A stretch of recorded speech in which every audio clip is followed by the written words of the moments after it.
run and produce Milwaukee Zine Fest every year, along with our partner, Milwaukee Public Library. And they are super excellent every year as our in-person host.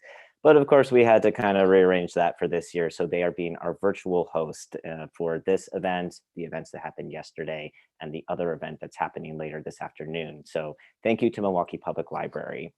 We are also so lucky and so excited to have a third partner this year, sort of due to the pandemic, but it also ended up being wonderful. And that's Woodland Pattern Book Center. And Michael is here from Woodland Pattern Book Center. So he's going to be talking all about the wonderful things that they do. So I won't go down that rabbit hole. I'll let him take care of that. But a note for anybody watching that how we've partnered with them is they are doing all of our vendor sales online for the rest of the day. So what that means is if you want to support one of our vendors, you want to head on over to Woodland Pattern's online store. And I'll put that in the chat when I'm not trying to like type and chat at the same, or Michael, you can put it in the chat right now on my behalf. But you can head on over to their online store. And right now, if you buy a zine through that portal, you're going to have 100% of your spending go right to that Zinester. So you're going to be hearing today about how different organizations sell zines, and oftentimes the organization, the store, the distributor is going to be taking a percentage to support the organization itself. In this case, Woodland Pattern has been very generous and allowed all of our vendors to take 100% of the sales this weekend. So head on over to that link that Michael just put in the chat. If you are watching the live stream on YouTube, nobody is sort of like moderating that particular chat. It's actually a little bit behind in terms of timeline. So hop on to the Zoom area here if you want to be involved in the chat and see some of these links. They're also available at our webpage, which is milwaukeezinefest.org. So that's kind of some housekeeping kind of put out of the way. The last thing that I'll mention just as a plug for our event later today, again, at our website, you can join us at 3 p.m. for a talk that is going to be focused on emerging voices and also non-white narratives in the zine community, which is super important. And we have some really awesome speakers who are going to be talking about their work later on. So without going too much farther into it, I will now swing back to actually introduce our panelists here today. One of the biggest questions that I get from people contacting the bindery and contacting Milwaukee Zine Fest is, how do I connect with people to sell my zines? People are creating wonderful work out there, but beyond just selling it on their individual online store, how do you connect with other zinesters and sell your zines amongst many zines? How do we do that through brick and mortar bookshops? How do we do that through online distributors? How do we do that through nonprofit organizations?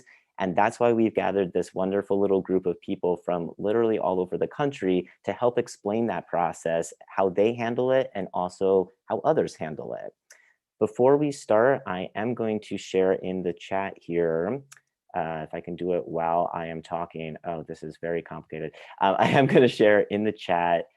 This is a shared Google Doc that all of these folks put together in terms of their information, the specifics on how to contact them, the specifics on how their process works, so that if you have a very specific question, it's probably already in that document, which is going to allow them today to speak kind of in broader terms so that we're not going into the exact nitty-gritty of everything. But as they're talking, feel free to reference that document, and we'll also post this document online on our website after this chat. So enough from me. Welcome, everybody. Thank you for watching and listening. And I'm now going to turn it over to our first panelist. This is Michael from Woodland Pattern Book Center. And take it away, Mike. Thank you so much. Yeah, a huge thank you, Zach, Quinn, Milwaukee Zine Fest, Christina, Milwaukee Public Library, and these amazing panelists. This is an incredible company, and I really appreciate, and I'm grateful that we can be part of this. So thanks, and it's been a pleasure to partner as well. I do hope you'll follow that link and take a look at the online book center, which should give you, of course, their amazing zines for sale right now through Zine Fest, which is Zach noted, right? 100% of those sales go to the individuals who've sent us those zines, but also as a sort of to offer a sense of what our online book center looks like generally, what the presentation of any zines or publications that you would send to us after Zine Fest or keep with us after Zine Fest might look like, for now, until we can, really fully reopen the physical space safely, which will hopefully be very soon. Okay, I'm Mike Wendt, the program director at Woodland Pattern Book Center.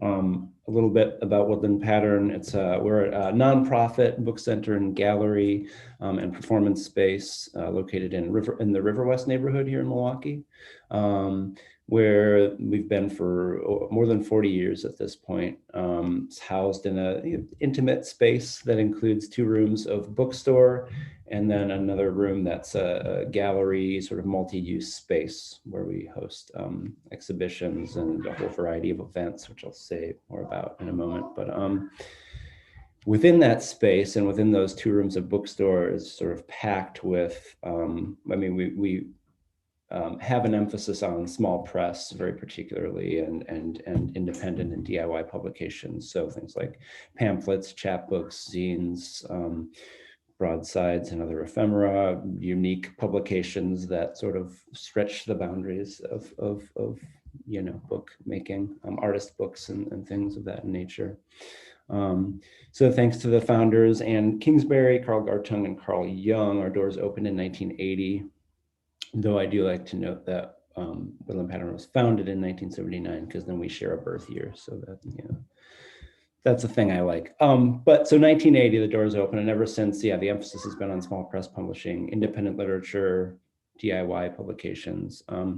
We do have a specific interest, I'd say, in poetry, but in both our retail space and in our programming, it's a wide variety of publication types. And speaking of programming, so in the before times, right, when we could safely gather in person, we would host upwards of around 350 or so programs a year. These are everything from readings, workshops and classes, reading and writing groups, community groups, screenings of films and video works, and a long-running concert series that was focused on experimental and improvised and otherwise adventurous music. Even through the past year, we've still maintained a pretty healthy slate of virtual programs, including many workshops and readings and film screenings.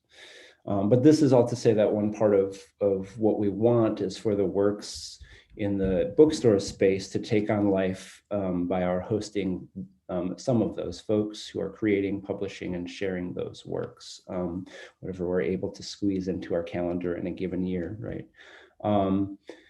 So fundamental to our mission from the start has been the idea of building community through all of these interrelated creative practices, and to try to make Woodland Patterns something of a community hub in that way. So writing, visual art, printmaking, bookmaking, all of these things, and try to bring these into the space in various ways, again, through classes, presentations, community groups. And that's something I think, that brings me to the point about sort of what are the things, why we sell zines, why zine sales and the sale of DIY publications more generally is important to us. Is that I think, that's something that's shared within those DIY publication or zine creating communities often, right, is a sense of community building through creative practice and community directed publication. So that's something that's, sort of fundamental to what we do and is a reason we prize being able to sell these kinds of publications. So in that sense, we're interested very much in zines, both as, amazing works in and of themselves, of creative works, but also as being on a continuum of DIY publications that speak to and through forms of community engagement. And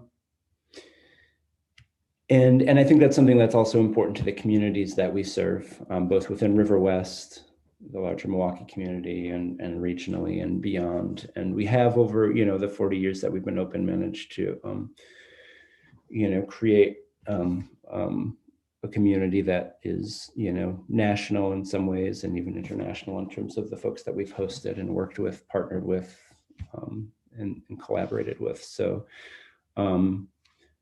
that's been wonderful. And it's always our goal to sort of grow and maintain and nurture that. And generally, we're excited about the willingness of creators to share their work at all, to entrust us with that is, endlessly moving, and to the relationships that come from working directly with independent makers and publishers and all of those things also is something we prize. So another reason that we're very grateful and love to why this has been the area of emphasis in terms of both publication and programming or sales and programming within Woodland Pattern. And then just the surprise of opening, when there's no, constraint when things aren't prescribed in terms of the format of a publication, right? When things become a bit more adventurous, then it's continuously sort of surprising and exciting to open something and not know what it's going to be until you sit down and spend time with it, which is also a wonderful form of encounter, in lieu of being able to encounter the person, which also is wonderful. But yeah, and finally, I would say another aspect of our mission, which has been fundamental to what we do, has been making space for voices that have been, for one reason or another, historically marginalized, especially within mainstream publishing, but even within independent publishing. And that's something I see sort of that I think we all see DIY creative and zine making communities as being sort of on the vanguard of forms of sort of radical inclusivity and openness. So that's something that is very important to us as well. Okay, so a little bit all over the place there, but I just wanted to offer a sense of the reasons why this is thrilling for us and we're excited to work with zine makers. A little bit more of the sort of not too much more, because I know that document is sitting there for you to look at, but maybe just to reiterate some of those things or provide further context, some of the nitty gritty. It's just generally just thrilling for us to work directly with folks, with publishers, with makers. So we'd love to hear from you. You'll see in the document that's been shared that it's best for you to touch base directly with our book center manager, Peter Brzezinski, whose email is in that document. He's a wonderful and timely correspondent. So if you write to him and inquire about placing your work with us, you'll hear back with enthusiasm. So the basics. We tend mostly in the case of carrying zines and other independent publications, it's most often the case and is easiest and likeliest for us to accept works on consignment. But anyway, with all of these things said, I would invite you to, we'll take a look at what's in the document, take a look at that link. So it's woodlandpatternbookcenter.org or .com, sorry, woodlandpatternbookcenter.com, and then woodlandpattern.org is our website where we have events, projects, other things that we're doing. Woodlandpatternbookcenter.com is specifically the bookstore. And we really do hope to hear from you and hope to see you in person at Woodland Pattern in hopefully not too long a time. We are working on a plan to safely reopen soon. So it will be very gratifying and amazing to see you in person. Okay, so anyway, I'm looking forward to hearing from you. At this point, I want to hear from everyone else, and I'm glad to yield the floor and just say thank you so much. Awesome. Thanks, Mike. That was super informative. I even learned a couple of things that I didn't know before, which is a shame because I work with you guys all the time. So that was great.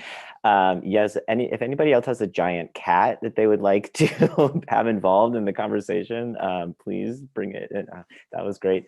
So yes, I have many questions. I'm sure other people do as well, but let's move on to our next speaker and we can circle back to some of the wonderful things that Michael was saying about community building, inclusivity, etc. Because I think everybody on the screen right now is all about those things, including and especially our next speaker, who is also a local seller here in Milwaukee, Wisconsin, Chris over at Lion's Tooth Books, one of, if not Milwaukee's newest bookstore in town. So I'm super excited to welcome Chris. Chris, take it away. All right. Thank you, Zach. Thank you guys so much. I want to say I'm originally from Brazil. I've been living in Milwaukee for 14 years. I love woodland woodland pattern so much. I went to the film department. I've shown my movies there. It was a home for me when I lived in River West. So it's like I really, really miss being able to go there in person. And Quimby's, I had a store in Brazil in the 90s that was inspired by Quimby's. So my entire life, it is the best bookstore in the world. Sorry, everybody else, it just is. And I'm very, very happy. Don't have to say about Milwaukee Public Library does these wonderful things. Zach with the bindery has been so wonderful, and I'm so looking forward to work with and know a little bit more and learning a little bit more about brown recluse right now too. I'm really happy to be in this panel. It's a dream come true for us.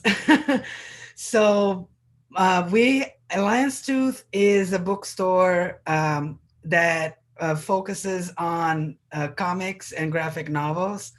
And a big part of that is mini comics and comics that are self-published, and that's where the zine component comes to the store. We are, my business partner is Shelley McClone Carriere, who is one of the co-founders of the River West Co-op.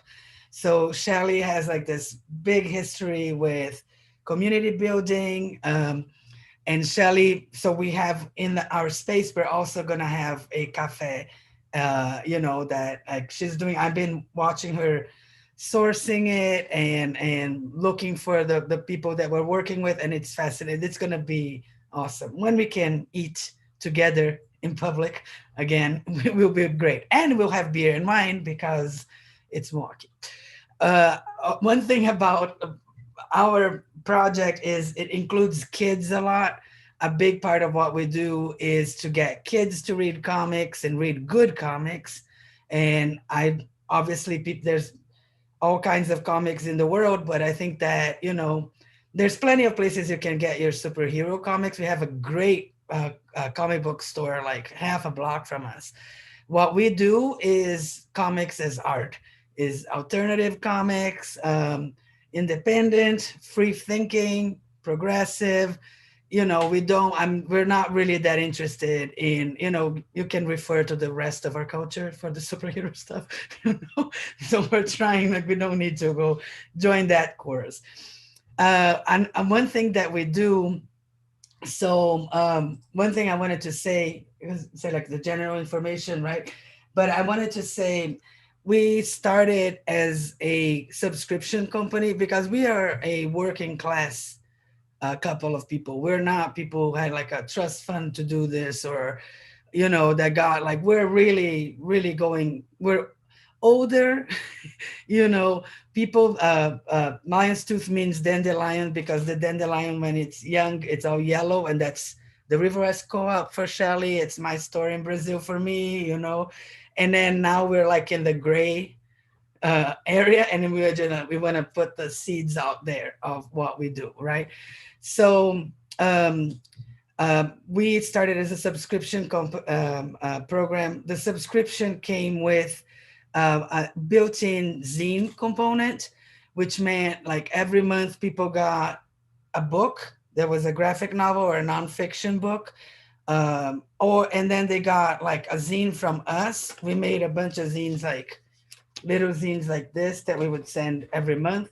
And the zines would have, we would have a special artist every month. And then we would feature the artist, explain who the artist is here, and explain what the books are. And then the people would get like stickers. So this is Pilot Lee, one of our favorite people. A Pilot did like a sticker, and then she did like one for kids and one for adult that had the F-bomb approximately 32 times. It was for teens, and we put like a little like note, it is. I love Pilot's work so much, and she's been doing. She did participate in Moody, the zine too. So it's a really up and coming artist that also works. She works with comics. They work with comics. So another thing we're doing now, we're starting to risograph our zine and making it, now that we have like an actual uh, location, we're giving, so we have like some space for art, that the next one actually has artists here. And then what we're going to do in the second semester that we're really excited about is we're going to turn this into a residency. So we will invite artists to apply and have like that 1 month you can put your art in the store. You're part of gallery night and do that. We produce your zine, we print it for you. We're gonna work with Rizzo and a mix of Rizzo and Xerox, whatever makes it feasible economically. And then we're gonna do, and then you're gonna have your bio here, and then everybody that comes to the store gets this as our newsletter, and that's how we're trying to work to support local artists. When we did this remotely, we didn't do it only with local people, because we work like with Blom, that is, they're in Australia. I just love their work so much, and they had this hilarious zine. I think I have it here. Anyway, I don't know where it is, but we worked with them, and we worked with Pacoli, who's the artist who did our logo, and she's from Brazil and lives in San Francisco. So we were like trying to do, and now we really do want to concentrate in Milwaukee. Our policy is, because we're new, and what I want Lion's Tooth to be for people is what the record store was for us when we were younger. They would go there every day. What Woodland Pattern was for me when I just moved to Milwaukee, what Quimby's was when I came to visit, and to be a place that people hang out. It's almost like the magic shop, like the magic shop that but people who like magic go all the time. And we want that. And we are open. If you make a zine in Wisconsin, we're going to carry it as long as it's not hate speech, and it's not, we're going to carry what you produce, and we don't care what you do. Nationally, we're more interested in comics, but I say that, and then something like the I forgot the name of, what is the name of the, I forgot the name, but something comes that it's not comics at all, and then we're going, oh, we need to carry this, So we're very open to doing it, and the way that we're trying to do is to actually buy the comics, just because consignment can be a nightmare. And actually was reading the zine about Quimby's that Liz described how she had to deal with the consignment thing, that I was like, oh, I'm not doing that. So, which I admire so much. It's awesome. And it makes it, if you consign, you can carry more, because our budget's going to be limited. We're not going to be able, but right now we're just like down, like buying little, but the idea is that you come back to the store and bring your stuff back. And it's a place that you go to, that is activated, that you go, that, we're not going to contact you, oh, your zine is sold out. You come and go, oh, you don't have any more, bring more. You know what I mean? Like, we want it to be organic, and we want it to be a place that builds community in that way. Right. Let me see. I'm almost done, I think. Yeah. So I think that mostly for us this is our way, our private way to try to make. I've worked with corporate jobs way too many. Like my whole life, I was like half translating comics, half doing stuff that I loved, and then half of the time paying the bills. It was brutal, and academia too, and like all those. This is because we're not going to retire. It's very clear that we're not going to retire because of, we're not going to retire. I don't know who's going to retire, but so we want a job that we don't need to retire from. So Lion's Tooth is this place that we want it to be around for 40 years like the other bookstores.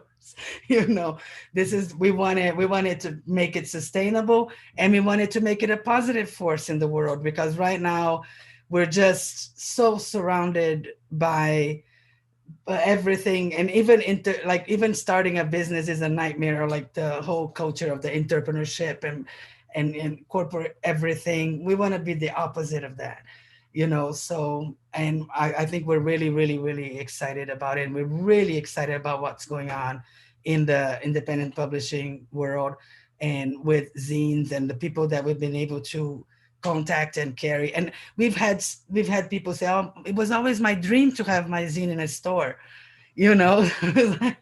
So, and I'm sure you guys go through that too, and it's awesome. And this is what we want to do. So that's it. And thank you guys. Please do consider us your home. And I am honored to be here, and let's do this. Yes, Chris, thank you so much. You're always so positive and inspirational and optimistic about everything. Every time I see you, even when we're all like in masks and yelling at each other from 10 feet away, like you are such a ray of sunshine. Or delusional, right? Like optimistic. Yeah, but that's okay. Like we need a little bit of that sometimes, or else we'd all just be hiding under blankets. So with that, I will move us along, and we can kind of come back around. There was some good questions that were asked in the chat, some to just the panelists, and so we'll swing back around to those. But I'll move us along to our next speaker. We have Liz here from Quimby's bookstore in Chicago. So we're moving kind of out of Milwaukee and kind of more regionally now. Quimby's may need no introduction for some people, or it might need an introduction to some. So I will let Liz introduce herself, and take it away, Liz. Thank you, Zach, and thanks, Chris, Mike, and Ari. It's really nice to be on this panel with you. I love hearing about everything that's going on elsewhere. My name is Liz Mason. I've worked at Quimby since 2001. Quimby's opened in 1991, a few blocks away from where it is now, and then in the late 90s, we moved to where we are. What we're known for, we're in Chicago, 1854 West North Avenue. We also have a website, quimbys.com. We are mostly known for selling independently published and small press books, comics, and zines.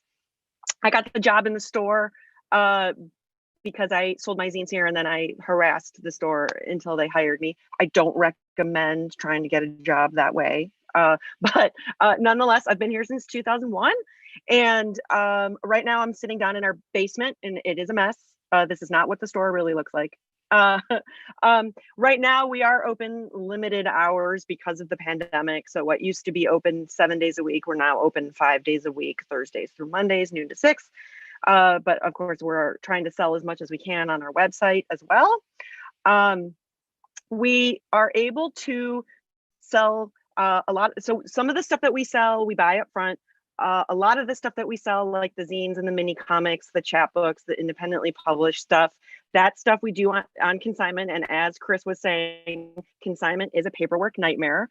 If you don't know what consignment is, it means that instead of buying something up front, you wait until after it sells, then you get a percentage of the retail price.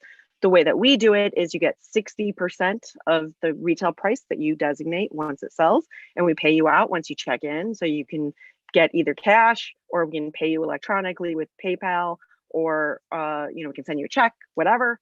Our consignment form will take almost anything. It's on our website. You can print it out. You send it with 5 copies of your zine. And as long as your zine is bound in a way that won't fall apart on the floor, as long as it retails under $25, and as long as it's, roughly reading material, we're happy to sell it for you. The general gist of the in terms of getting paid is we just wait for you to check in instead of waiting for us to come to you, just because we have thousands of things here, so we can't contact someone every time something sells, but we're happy to put you in the to be paid queue. If you're local and you want to get paid, you just come into the store and you're like, hey, I sell my zines here, I want to see if I have any sales, and we'll just give you cash. And then I always joke that people come in, they get paid out, and then they recycle the money by buying stuff in the store. And I call the art of doing that Quimbonomics. And I joke that that's what keeps us in business. I mean, not really, but what keeps us in business honestly is our wonderful buying public. So a lot of the stuff that we buy up front, which is, you know, the stuff from slightly bigger publishers like Fantagraphics, Drawn and Quarterly, Semiotext, and so on and so forth. That's kind of where we get the money to be able to keep us open. But the way we're able to sell the zines is on consignment, because we don't have to put the money up front, and we can just kind of set aside the dough to pay people out once that stuff sells. But yes, it is a paper intensive process. We're happy to do it. We have kind of streamlined it over the years, but you know, it definitely is worth doing. You just, if you're the type of place that sells that stuff that kind of way, you just have to make sure that you're a detail oriented person. If you're a zinester or a comic book artist or a comics artist or an illustrator that sells your stuff, you're probably already slightly detail oriented, maybe. I like to joke that in order to work here, you have to exist in the midbrain between right and left, where you're like part artist and then part business person. I mean, it's sort of a gross term for that, but you know what I mean, you know. And one of the reasons that we feel it's important to serve this particular community is that we like to provide a place for people to have their work out in the world without seeing who's looking at it. So if you table at a zine fest, which is super fun, or you have an Etsy store, full disclosure, I have one, you kind of see who your customers are. But when you have your stuff out there and people come in and buy it, you don't know who buys it, which is kind of wonderful. And then when you check in, I always joke when people are picking up money, I'm like, and don't you really want to know who bought it? Like, I have no idea, but you know, you know, it's kind of fun to just have the stuff out there and then walk away and then just sort of let that stuff exist on its own. And you never know where your zines or your comics might end up, which is really fun. And then you meet someone later that's like, oh, I bought your zine at blah, blah, blah at Quimby's or Lion's Tooth or Woodland Pattern, or, you know, through a distro. It's a really great way to be part of a community where you don't know where your stuff's going to end up, which is really cool. One of the things that Chris touched on that I also want to touch on is this idea of having this physical space as being sort of the third place, right? So, you know, it's not work, it's not home, it's that place where you go that's somewhere in between where you're coexisting with people that are part of the community that makes a lot of the same stuff that you do. And there is so much fun to be had when I'm working and I see two people who make zines that are in the store at the same time that I can introduce to each other and kind of see how collaborations form. And that, you know, and that's one thing that kind of breaks my heart during COVID with our limited hours and lack of store events, that, you know, or like we can't even do, so we do a monthly zine club, and, you know, we used to do it in the store and now we have to do it on Zoom, but it was such a great meetup for people that are makers to come in and just kind of hang out and talk and scheme together. And I really miss that part of existing in this type of space.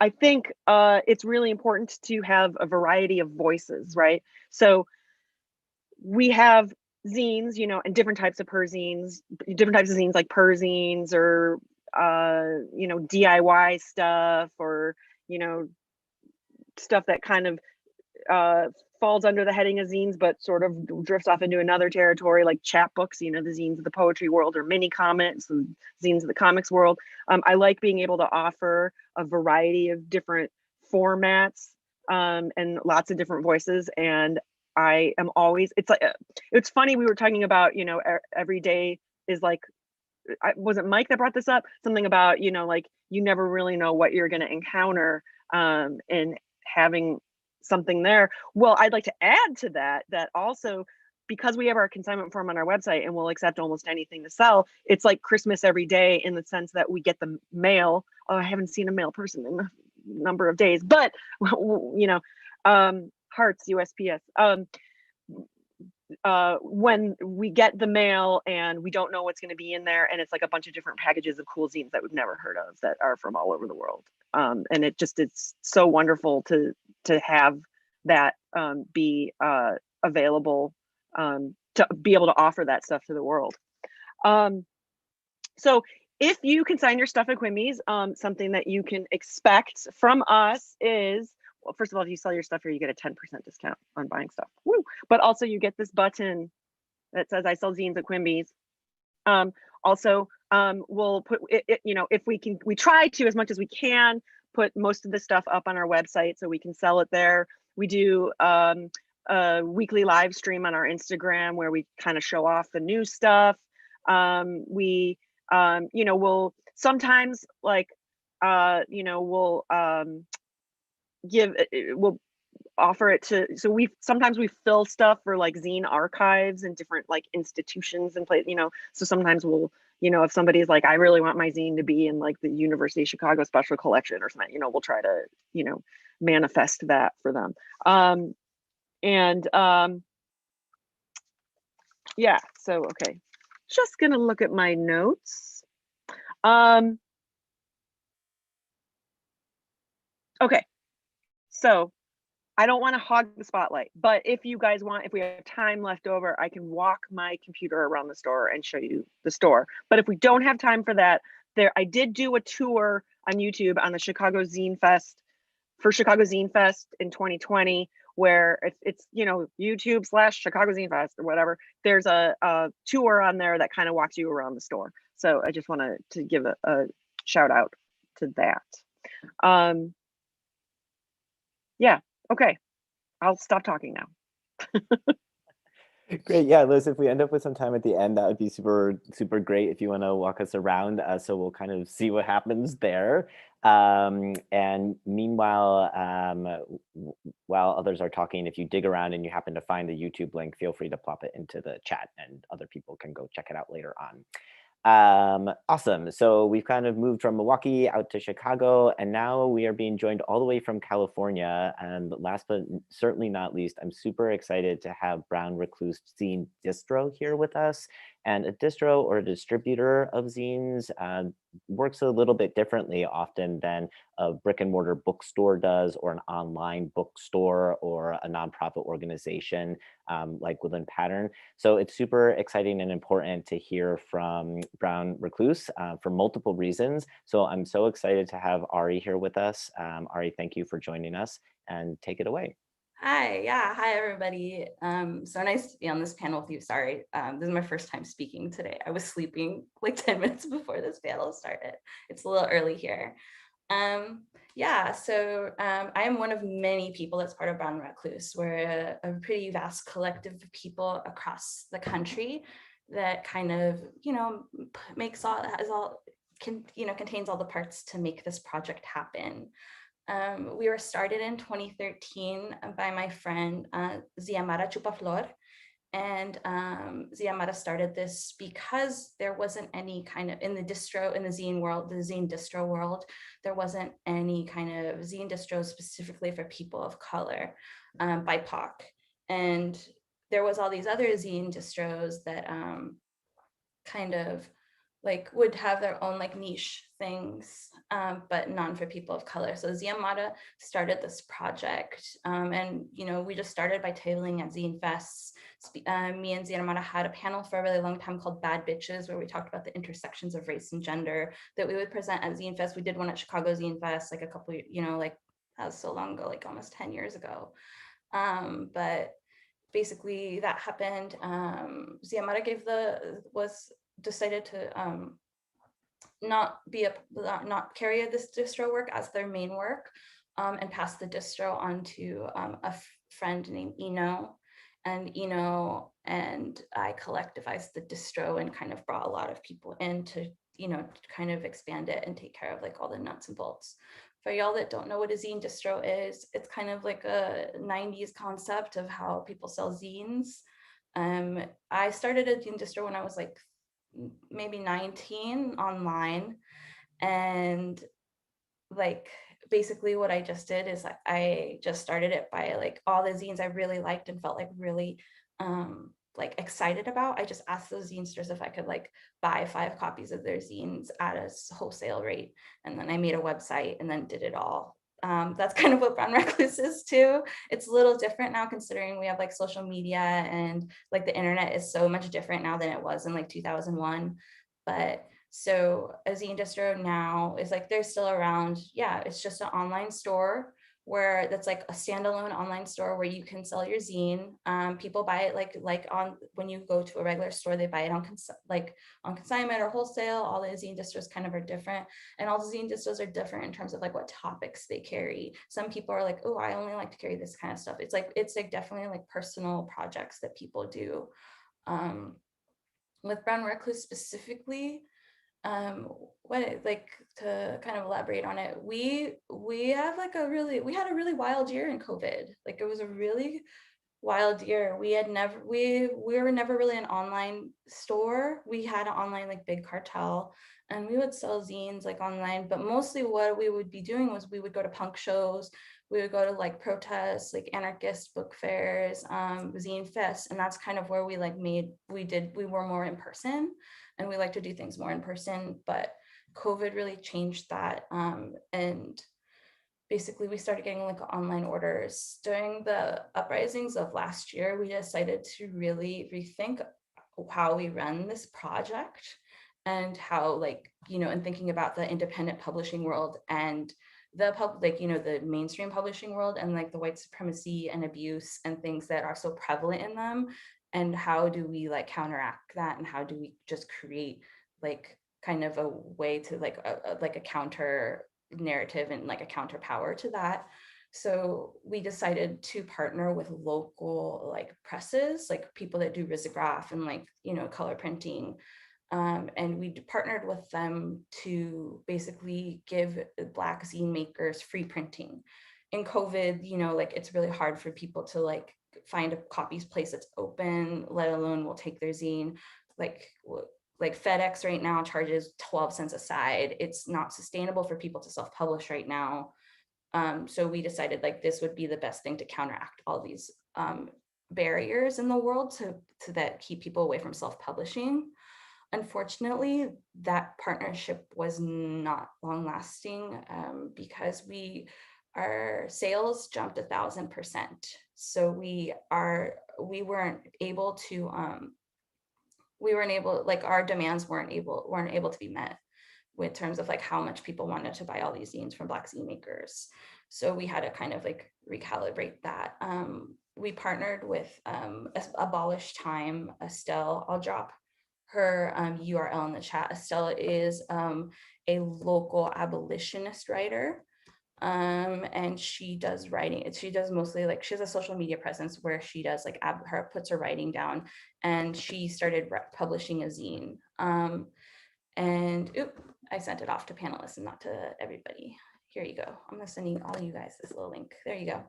And basically we partnered with Estelle, and we have also partnered with Unity Skateboards. They're a local queer skateboarding company here. And both of those people have helped us kind of like keep our promises with Black zine makers from this summer, so we are able to still like give them free printing. Unfortunately, we had to end that thing. It was like a limited time offer because we're, the main collective is like super disabled. We don't have the capacity to it. We had to really rethink that. And so we're back to being like OG zine distro and like just taking in submissions. So the way that our process works is like, you can go to our website, you go to our about page, and then the about page has like a submission form that we made. You just print that out, put your zine in there. There's a list of topics of zines in the bottom of like all the kinds of topics that we're like really excited about, the ones like we really want to carry, just like things that we're like really down with and that really resonate with us. And basically like once you do that, you print it out, you send it to us. Unfortunately, we get so many submissions. We get like 20 submissions a week. We don't have time to like say no or yes to everybody. So like, and this is like old school policy too in like the 90s. So like, it's only like if people want to say like yes to you, do you get a thing back?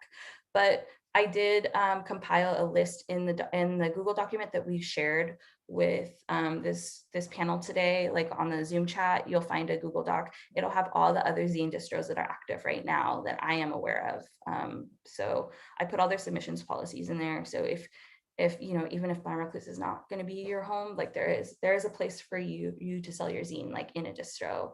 Most distros kind of take a 50-50 cut.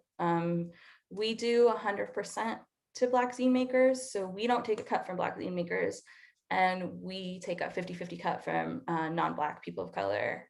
So basically there's like, we have 2 tiers. We also, like, prices in our store are only for Black Indigenous people of color. If you're not a Black Indigenous person of color, you have to pay a sliding scale fee. We've done that in person for many years. It was a little hard to translate online. It took us a minute to figure it out. After, like, during COVID, we're like, okay, well, how do we keep this business model online? Because no one's ever even looked at our website before like 2020. So it's basically like now, so if you're like white and or if you're an institution, even like if you're a library like trying to buy zines from us, or a college, or like somebody, you can buy zines from us, but we're asking you to pay a sliding scale fee. It's on our website. It's like anywhere from $5 to $100, like whatever you feel like comfortable like sharing. We have a sliding scale self-assessment on there, so if you want to assess like what's like my class positionality, like it's available on there for you. Like, so it's like an honor system, but we like trust everybody and our supporters, because like our overhead costs are like, they've skyrocketed since we've been getting so busy. And before this is like distros are like bedroom projects. They're just like, oh, I have a suitcase full of zines and I have like some kind of supplies and I make stuff. We had to create a whole room this year just to house the distro because it got so crazy. Yeah, this is it behind me. That's some of it. And then also I'll show you guys. This is also it. This is a whole thing. It goes all the way down to the ground. My friend made this for me. And that's where we keep all of our back stock, hundreds and hundreds of zines that we just are printed by like friends, or just like zine makers submit themselves. And also like one of our collective members this year got into risography and started learning risography with the kids at Unity Skateboards. So we print a lot of like anarchist pamphlets, because like another thing of a zine distro too, there's like also like anarchist zine distros. It's just like some guy at a protest with like a bunch of like photocopied zines, and like if you want to give them $1, you can take whatever. Mostly they're free. So we're kind of like a hybrid between that right now, and also like a traditional like zine distro for zine makers. So we kind of carry both of that kind of stuff, just considering the political climate today and how we want to like put political education for BIPOC at the forefront of our mission. So yeah, that's what we do. We, like everyone, we pack orders, we put them in the mail, like and we buy stuff from people, we buy things from people up front. We take usually like 20 to 30 copies. And like that's kind of like our initial run. We'll just gauge it with like 20 to 30 copies to see like if it'll sell or not. If it's a fast seller, we'll just keep buying, and we just keep buying until like kind of the need fizzles out. But yeah, some things we can't keep in stock. As you probably, if people have perused our website, there's lots of things out of stock.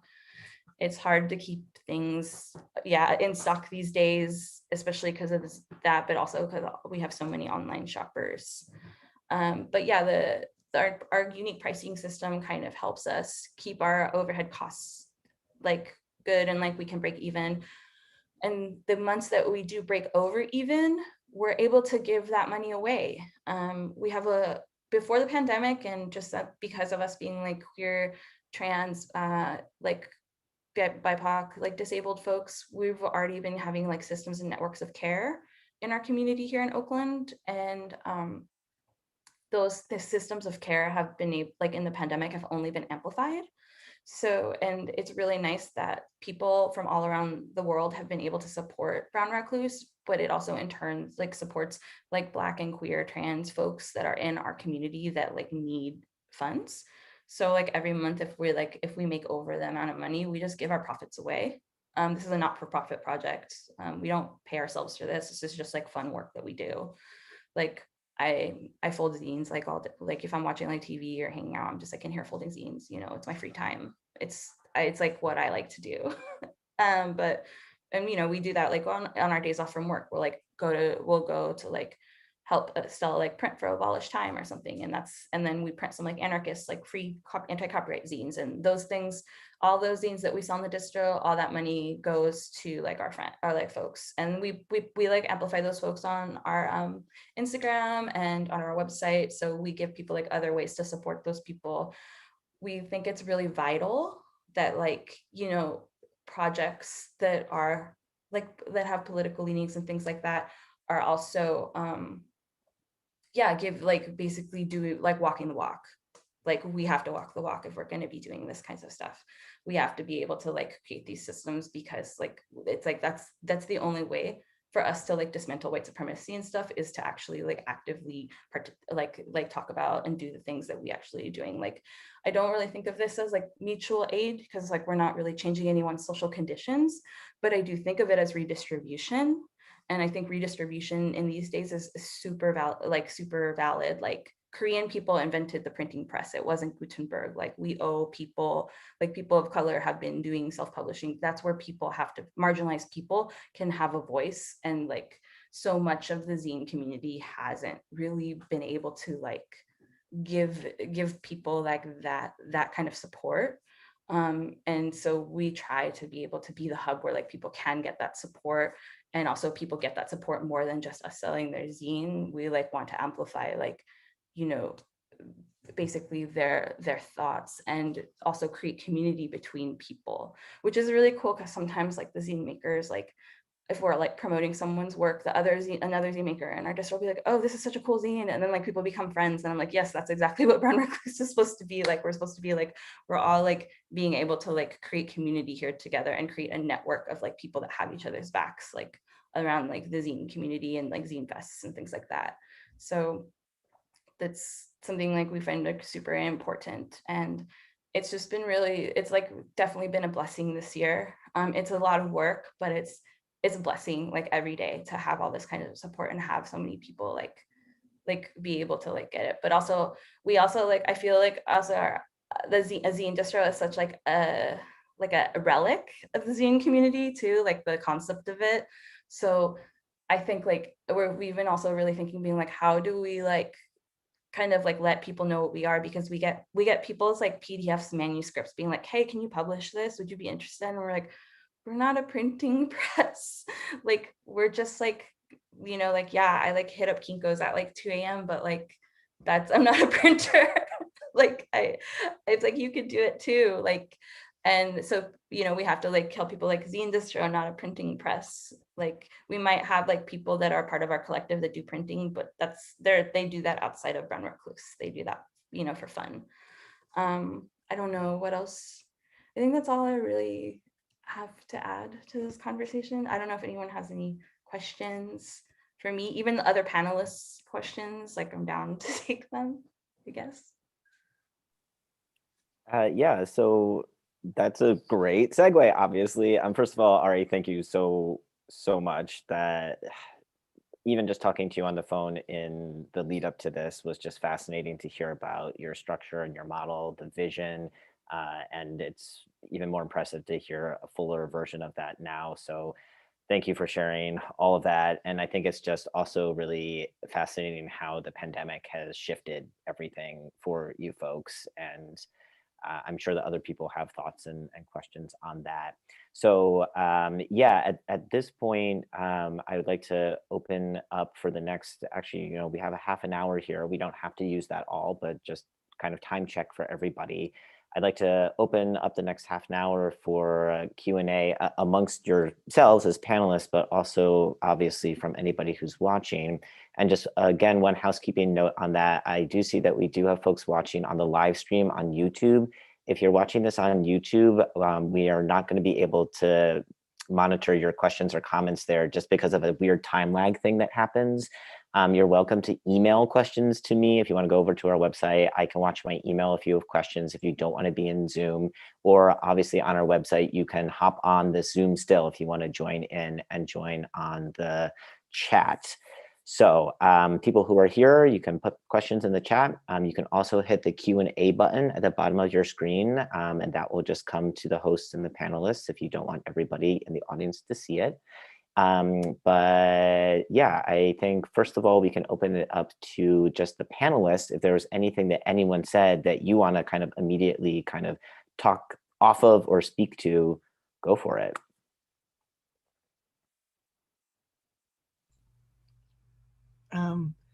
I want to say something, just it's not really a question, but the very first, one of the first zines that I did was in Oakland when I went there to interview David Hilliard, who was a former Black Panther. And we went to his house and we made a zine about that, like in 1997. So, That's so cool. I know who David Hillier is. We have a Black Panther zine, but we only give it away for free. Can I show it really quick? Yes, please. Okay. And Queen Bee's tour later, please. Yeah, because a lot of the stuff. So basically, when you order from Brown Because, we give you a bunch of free stuff because we just Rizzo this for fun. It's like we're learning how to Rizzo, so we need like test stuff. So this is like, if you live in Oakland, you can go to all these places where Black Panthers organized in the 60s and 70s, and they're real locations, and they give you like a little thing. It's a walking tour done by the Huey P. Lewis Foundation. That is awesome. That is awesome. Yeah, it's a small world. It means a lot to me, that beginning, and that at that time, and I keep thinking, we had Fact Sheet 5, right? Like you found, like I was in Brazil, I found all the zines in Fact Sheet 5, and now how it's interesting to me to see how do people connect, and we have it's much easier, right? I remember like I had to get dollars from my grandmother. It would be like old, damn, like notes that didn't exist anymore, put in a little envelope and send it to the United States, and the person would send the zine to Brazil. It's so much easier now. Everything is so much easier. So I love that that people can be more connected because of the internet. So. Great. Panelists, any other sort of immediate follow-up things before I can ask some questions that came in, or also ask some questions that I had? But is there anything else where you're like, oh, I really want to follow up on what Chris said or what Liz said? Not quite yet. Okay, that's all right. Don't want to put anyone on the spot. So actually, two different people asked an important question that even I have, because it's kind of complicated and tricky. So this is putting you a little bit on the spot, which is, if you are a zine store and you're wanting to sell your zines, how do you go about setting the price in terms of the price that you want to you want to get from somebody else, but also if you're kind of working that middle math along with a seller where they're taking a percentage, how do you kind of balance all of that? And is there some sort of rule of thumb to say, here's kind of what you recommend to people when pricing their work?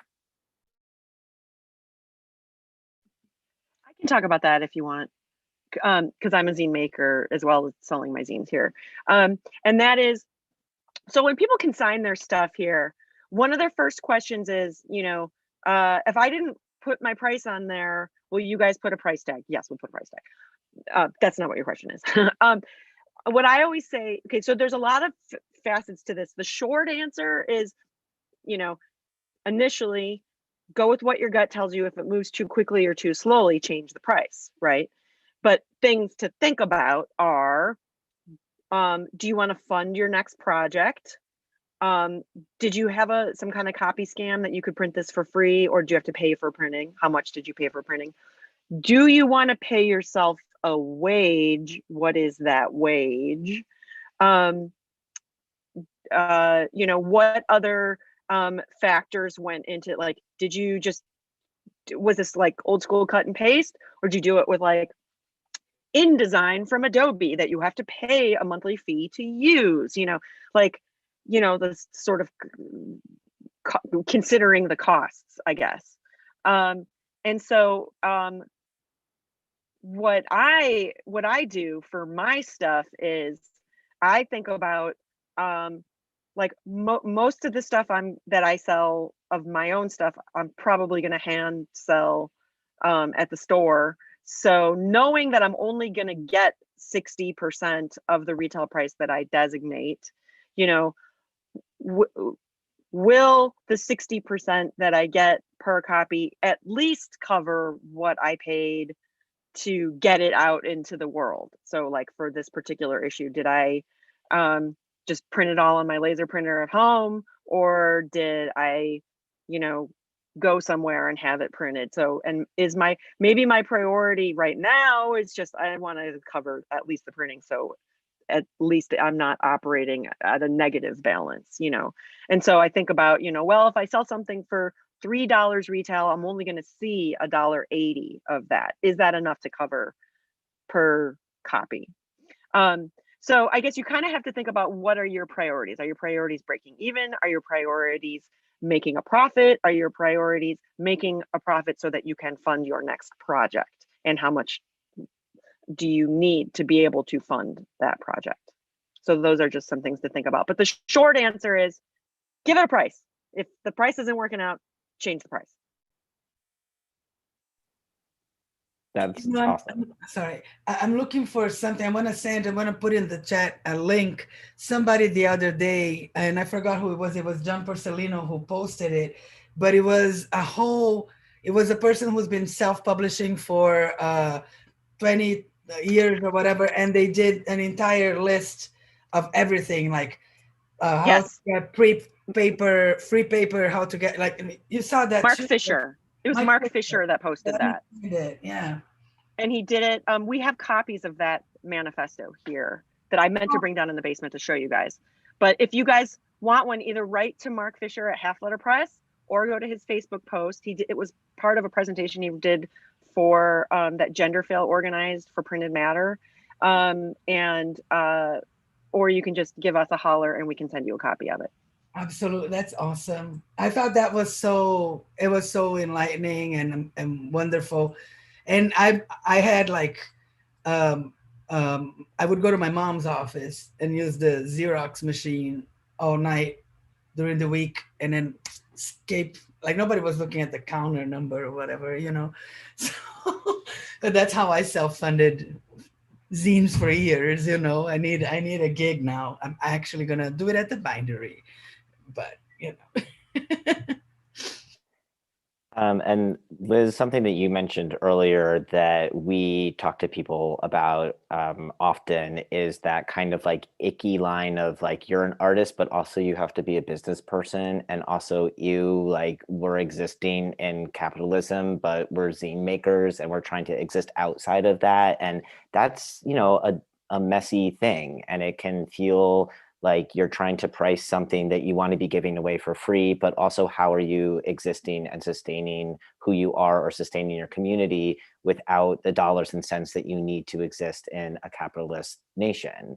So, you know, this comes up all the time, and there's not an easy answer there, honestly. Some of you have already spoken about it already. But one thing that I do just encourage as a business owner myself is, yeah, Liz, like you're just saying, for folks to, you know, keep track of how much something really is costing you. It's easy, I think, for folks to kind of forget, like, oh, I'm only buying this one ream of paper. Oh, I'm only making, you know, 200 copies of this, and it's only 10 cents a copy, but that really does add up. And what we don't like to see, at least at the bindery end with Zine Fest, is people burning themselves out and running out of money and feeling like their project can't sustain itself and sustain, you know, buying their own groceries because they're trying to create something that can't exist in this particular country that we live in and how our economics are set up.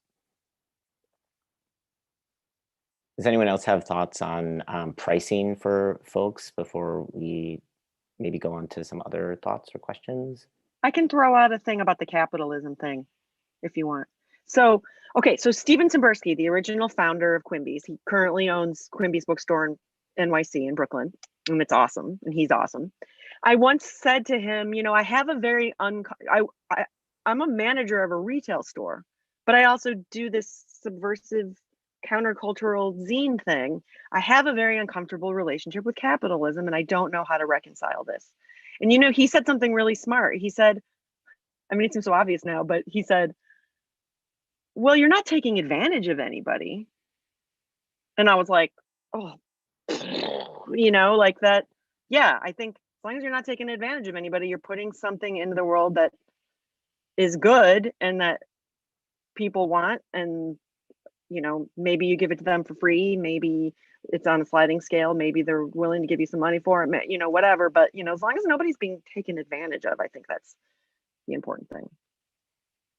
And it's so important to have an option, because right now, like we talk about the internet's a nightmare. My thing that is like having to do social media and having to look at social media and being sold stuff all the time, and have to like sell things to people and wanting to show solidarity, but I'm a business, so like I'm like, I don't want to say anything about anything else that's going on unless I can make an actual contribution. So it's like it's really complicated. But I do think that right now, if you look at the other end of it, you have the like Amazon, and basically this post-apocalyptic horrible hellscape that we live in, where people benefited so much from this pandemic. For instance, the people who enriched themselves ridiculously because of this pandemic, so I feel that our little selves, and it's like, we're going to pay decent wages. Like Shelly and I are not going to have employees because we can't afford them, until we can afford to pay fairly. It's difficult. It's really difficult. But I think that I like the idea. We're not hurting anybody, and we're an alternative basically to the devil. So, it's fine. Yeah. And I would absolutely. And I would say also that we live, the culture we live in also teaches, creators in particular, artists in particular, that like the value is in the act itself, and that they shouldn't try to value themselves in the same ways that like we're supposed to value all of these other things, right? So it's also, I think, valuing one's work in a way that supports further work, or maybe even supports the individual's life, and helps them pay bills or whatever is a positive thing, and is a necessary thing for people who are creating and want to continue to sustain that, as weird a line as that is. But yeah. Yeah, I also want to add to like sliding scale. Like if you want to do your zine on sliding scale, do it. We do sliding scale in our store. So like, yeah, all of our prices are for BIPOC. And then if you're like, if you're white, then you got to pay more. And if you're white and rich, please give us $100 when you put in your order, but also like a lot of zines that my friends do, they have 3 prices in there. Like when you go to their store, there's 3 different prices in there. So people who are like, don't have a lot of money, they'll pay $5. People who have some money, they can pay 20. People who have a lot of money, they can pay 50. It's not like arbitrary numbers, but it's like what people feel like their work is worth to different subsets of people based on their class, their class position. And I think that's like a really important thing too. I would love to see that more in the zine community, that people like kind of have a sliding scale prices, because I feel like zines need to be accessible to everybody, but also at the same time, like people also need to redistribute their wealth. If we're going to be funding this type of community, that money needs to come in, and it shouldn't be coming in from the sources that it has been before, because there's so many conditions tied up with those sources, especially artist grants and things like that. And I think people should have the autonomy to do whatever they need to be doing. Self-publishing is about autonomy, and the autonomy can happen, but there needs to be a different kind of financial structure put in place for that autonomy to be able to flourish. Awesome. That was super helpful, even just for me, because it's something that I personally struggle with my business, and it's hard to give advice when we are working with Milwaukee Zine Fest and hearing from people who, especially who are new to making zines, who have a lot of these upfront questions. And so thank you all for sharing. Set your own prices. Also, like if someone comes to your table being like, how much is this? You'd be like, how much do you want to pay? Like, how much do you think this is worth? How much would you want to give me? And I think more engagement is needed in that. And I know a lot of people in capitalism, a lot of people are like, oh, I'm scared to like ask about money. I'm like, people have a fear of money. It's so real, but like, just it'll be easier if we like be able to engage with them, those kinds of things in a more open way. Yeah, and so actually this is connected to something else that was asked related to autonomy, which is looking at the sort of difference between being a zinester with your own private website, web presence in terms of your an online store, and feeling like that's a really autonomous way to do something because you're not working actually with a distributor or a retailer like you folks, and you are able to set your own pricing and set your own policies and all of that. There's sort of that level. Then kind of next level that people were sort of asking about was what are other places that aren't zine specific, like Etsy, like Liz, you mentioned, and other kind of just like big giant online places that aren't necessarily zine specific, and kind of how those different pieces of the puzzle interact with something that Ari, you were saying about how a distro is kind of this sort of archaic lost thing in the community, where if we have so many individual sellers all doing a very individual thing, maybe something gets a little bit lost compared to having stores and distributors where zines are all being sold together. So I didn't really ask a question there, but I think there are multiple questions and multiple things to touch on there about kind of balancing this individual autonomous need and wanting to sell for one's own and being part of a group thing. So does anyone have thoughts about any of that? Can I'll have a thought, like to just think it's like as many ways that you can put your work out there, the better, you know? And I think all the people are very mindful. Nobody's cannibalizing anybody. We're not selling a zine for less than you're gonna sell that the person sells for, you know. The publication I was thinking about was Popular Pandemics. I was like, not gonna carry anything that's not comics. Oh, this is awesome. I'm gonna carry this, you know? But that's an example. He sells directly for 10 and he asks stores to sell for 12, you know? So it's like, I think that you put your own rules, and then you go to the different places that are like a Radiator Comics or like whatever, like you go wherever you want to go to distribute it and put it in as many places as possible. Because again, we're tiny. So I think that would be my thought, but. Yeah, I have an online store for my personal zines. I put my stuff on there, but then I sell on Brown Recluse too. Also on Brown Recluse, we do an artist bio for every listing, and we link that person's personal store. We always ask them, the first thing we ask them, like, do you have a personal store? Do you have a place where you have an online presence? We want to also amplify that. And it's also like, yeah, if we're out of stock, then the customer can just go and buy it from the zine store and the money just goes to the same place. You know, it's best if we like, we do create a connection. Like there's ways for people to connect those two things, because yeah, like Big Cartel, Store Envy, Etsy, they all take a cut. They're all going to take a cut, you know, probably not as much as a distro, but they're still, it's like either way, like wherever you go online. And also with Store Envy and like Etsy and stuff like that, you have to do your own promotion. Like you don't have a distro or a store to do promotion for you. That's the other thing. That's like I feel like for me, that was like the downside of having an online store, was like, I don't want to promote myself at all. Yeah, I'd like to add too, Ari, I know what you mean about the like, I don't like to promote myself. I mean, although I do hand sell a bunch of my zines at work, I do often feel a little weird, like, you know, like buy my zine, you know, like, I mean, it's one thing if I'm like tabling at a zine fest and I'm selling my zine, it's like buy my zine, but like in the store, I'm like playing multiple roles or whatever. So definitely, like it's nice to have your stuff in more than one place. And furthermore, like, you know, at Quimby's, we only take 5 copies of somebody's zine. I mean, that's the random round number we pick, and obviously they can re-up if we run out or whatever. Sometimes we'll take more than 5. Or if it's a book, you know, usually we'll just take 3, and obviously we can always get more. But we're not going to sell nearly as many as like if someone has their zine in multiple places, like a, you know, a site, a distro, another store in another city, another distro. You know, it's like it's a small enough world that each of those places isn't going to sell like a crazy amount. So it makes sense to have it in multiple places.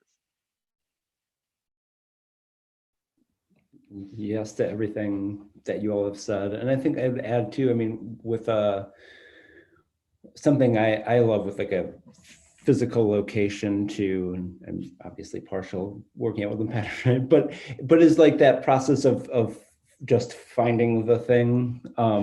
in a space not without any, you know, context or knowing what to expect necessarily, and like, oh my gosh, like finding this thing that you get really excited about, having it juxtaposed with these other books and other works that maybe like, you know, yeah, if that experience, and then also like having that be a place where you can meet other people and like maybe have conversations or make connections in that way, around those things that you're finding in that space.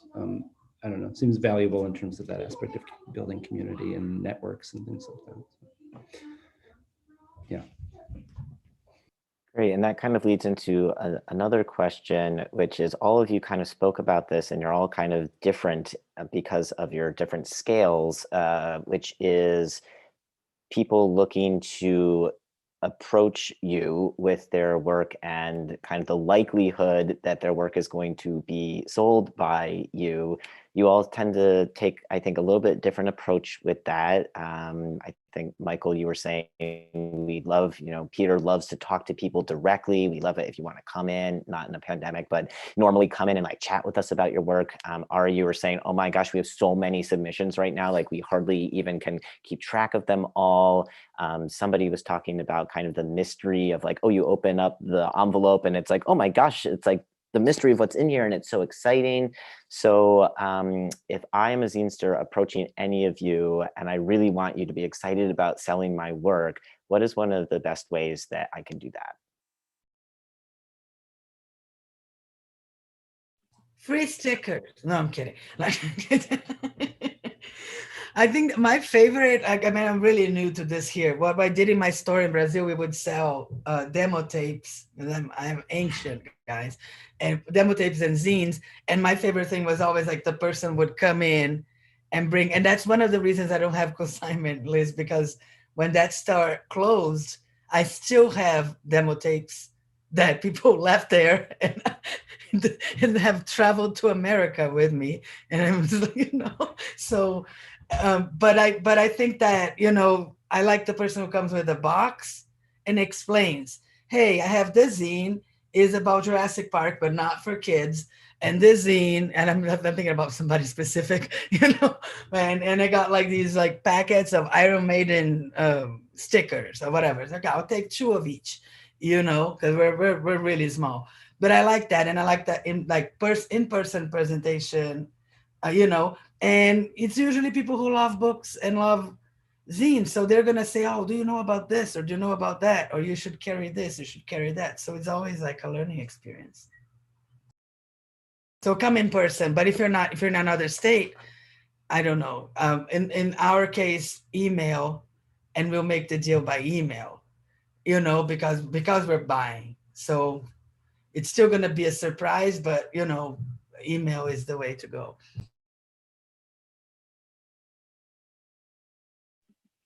For us, I always, oh, I'm sorry, Mike, you were about to, I'll mute myself. No, okay, I'll talk. Okay. For us, I always say just print out the consignment form and send us your zines. Just make sure you fill everything out and make sure you read all the terms. But yeah, I gotta say, Chris, I'm super jealous that you guys just buy it right offhand because it's so much less paperwork.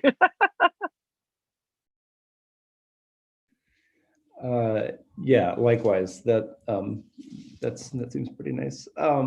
Although, you know, that's Peter's thing to deal with, so the consignment. So, I can pawn that off. But yeah, I like definitely when possible coming in for sure. I mean, that's great. And I love what you said, Chris, too, about like that itself can be a learning experience, right? When you have those direct connections with people, even whether it's in person, by email, whatever, with makers who then have things that they're into that they want to share, and you're like, oh, rad, I've never heard of this before, like that's so great. So that process, but yeah, in person, email to Peter, yeah, phone calls, I mean, any, you know, but yeah, and when we do get things by mail as well, which, as you said, Liz, is very exciting, right? To open and have that process, but yeah, hope to hear from you. Yeah, I want to echo what Liz said. For us, we're so busy, like that sending a form, filling it all out, filling everything out, reading the terms. For us, like that's a surefire way. We probably won't get to your email or we don't answer DMs. We're like a strictly no DM on social media. Please don't talk to us on there.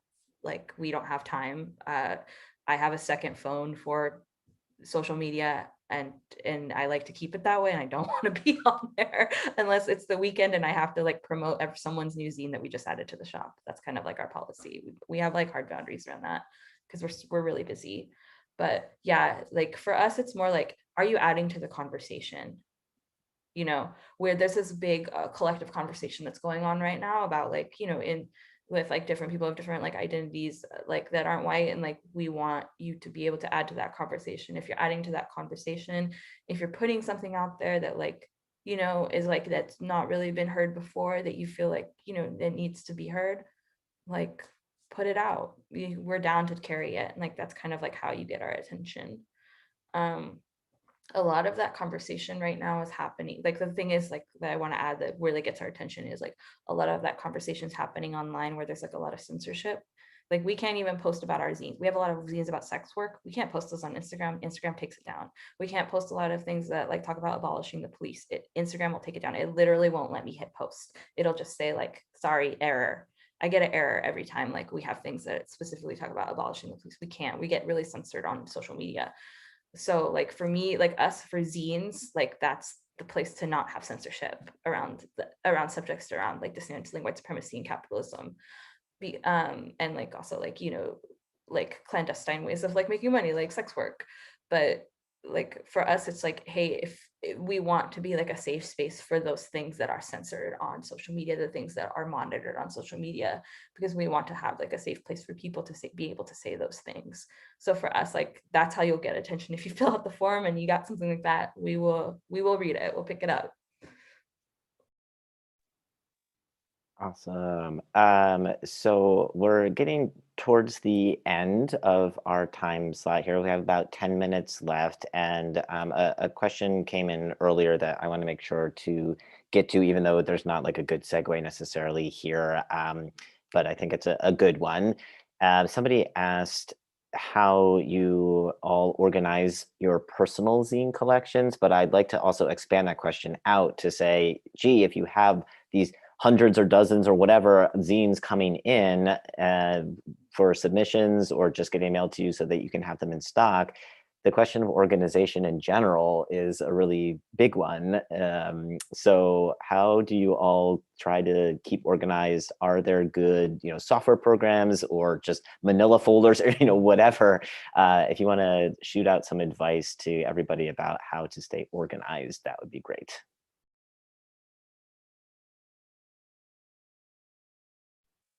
All my personal zine collections are organized by subject in just a magazine things, and it's just like by subject or by author, because a lot of times I'll have like, oh, my friend made 40 zines of one type of zine, like in like 2001. I'm gonna have every single one like one area. With Brown Recluse, we do everything alphabetized. This is the stuff that we get the stock from, so if we need to put this into an order, it's all right here.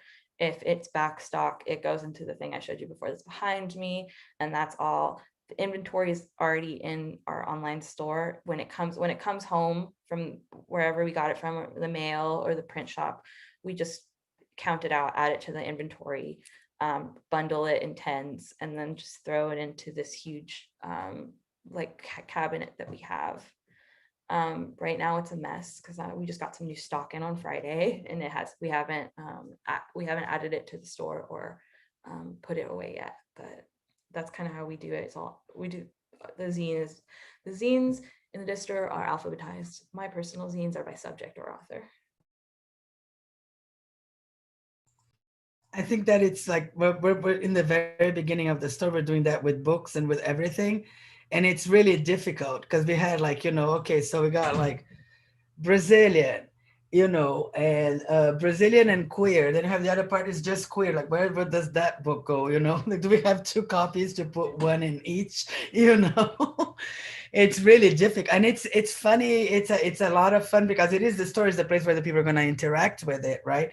But for zines, what I've been finding the best way to display them at the store, and I need to talk to you guys, Liz and Mike, more about that, because what we have is like basically bins like records that you go like this, you know, It's the way that we're finding to do it, because they're flimsy, so they don't stand any, so yeah. But it's a hard thing. Like, I'm trying to not. And I also find, like, for the store, like, sometimes you organize it what makes sense to you, like secret. I have this thing, these are the cartoonists that I really like. Like, so that's where I go. Like, I recommend, these are what I recommend, but I'm not saying, because I'm carrying everything else, right? But it's like, and then it doesn't make any sense to your customers. Your customers are like looking for something and it doesn't make sense to them. So with zines, I just have this category, zines, but I do want to divide into mini comics, personal zines, and risograph, photography. Try to do that, at some point.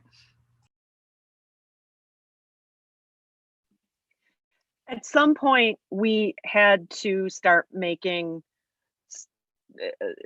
like, it used to just be like when I started here, it was like zines are over here, mini comics are over here. But then over the years, as our sort of collections just got bigger and bigger, it started to become a thing. Like, in order to find something on the floor, we had to have it like coded in the computer under like other categories. So like, if this is marked as a photo zine, so okay, so the POS, point of sale system that we use is made for comic book stores. We're probably not going to be using it for that much longer for the series of logistical reasons. We're going to be getting a different one. I don't know which one yet, but point being that we had to come up with different subcategories so that we could find stuff on the floor, because otherwise, if it was just categorized as zine, it was like, oh my God, I'm never going to be able to like fill this mail order because I can't find this thing.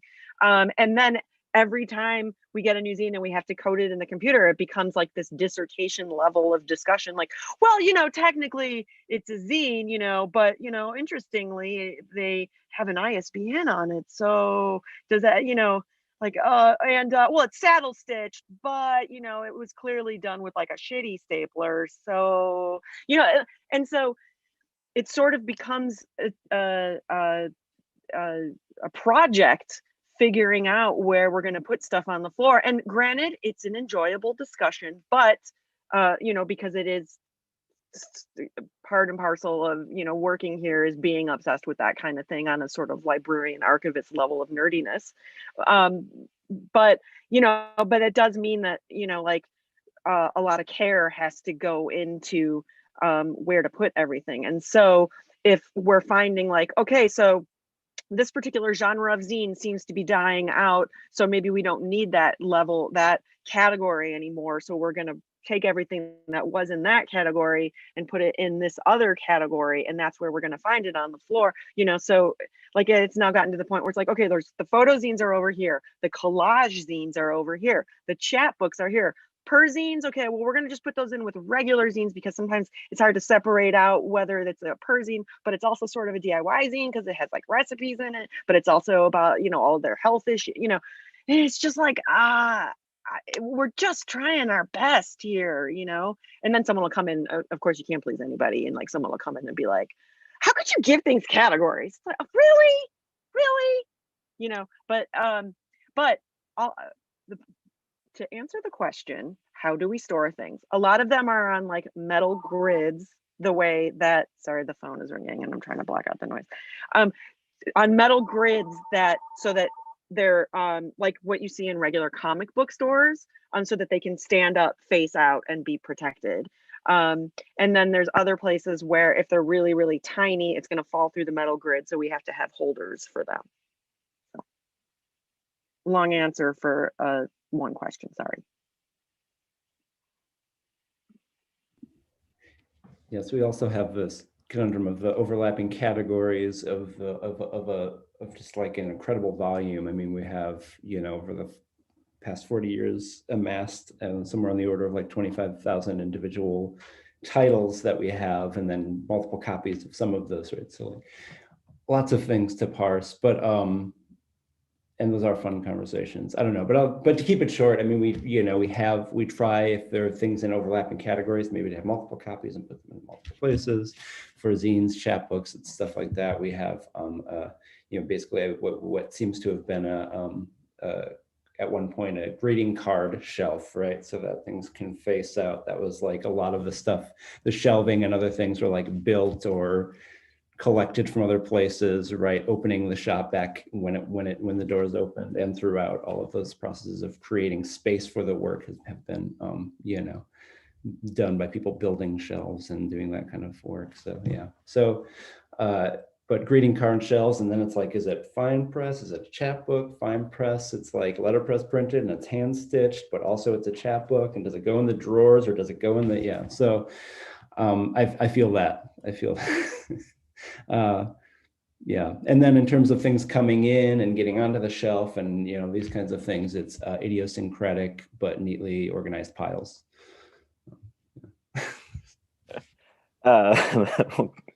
Great.